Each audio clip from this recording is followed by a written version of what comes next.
Ang akala natin patapon ng mga bagay, pwede pa palang bigyan ng panibagong buhay. Ito ang naisipang gawin ng mga residente ng Barangay Sindalan sa siyudad San Fernando, Pampanga sa Interpurok Bilen Contest na kanilang inorganisa. Ang mga bilen, gawa sa recycled materials. Ayon kay Kagawad Brian Espiritu, naisipan umano ng kanilang barangay council na isagawa ang ganitong klaseng contest upang mabawasan ang mga basura sa kanilang barangay. Dahil di naman sa patimpalak na ito ay lumitaw ang diwa ng pagkakaisa ng kanilang mga kabarangay. Ang pinakamagandang nangyari, sir, is yung unity and cooperation po ng bawat community. At the same time, nakakatulong sila sa ating mga waste na dapat na itatapon na pero magagamit pa rin siya as decorations. Ayon pa kay Espiritu, ito na ang ikalawang taon ng nasabing contest at kumpara umano nung nakaraang taon na 5 purok lamang ang nakibahagi, ngayong taon ay umabot umano sa 11 na purok ng Barangay Sindalan ang nakilhok sa kanilang Interpurok Bilen Making Contest. Ayon naman sa mga residente, nakilhok umano sila upang ipakita na maaari pang mapakinabangan ang mga bagay na itinuturing ng basura.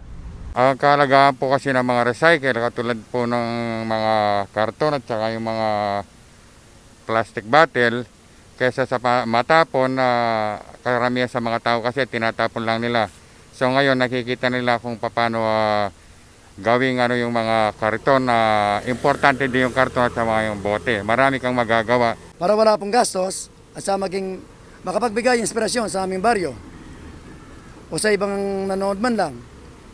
Doon po namin naisip ang mga karton na yan, mga recycled materials, para po maibuo po namin itong project na to. Yung mga recycle na gagamit natin sa tamang paraan, hindi na pakalat sa daan at yung at maraming silbi sila sa mga bagay-bagay tulad ng paggawa ng mga belen. Imbis na itatapon na lang, magiging basura na lang, nagiging kagamit-gamit pa.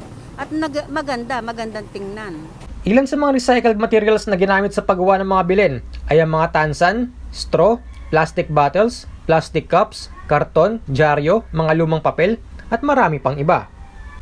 Ang mananalo sa kanilang Christmas Bilen Contest ay malalaman sa December 24. Makapag-uuwi ang first place ng 20,000 pesos, habang 15,000 pesos naman ang matatanggap ng second place, at 10,000 pesos naman para sa third place.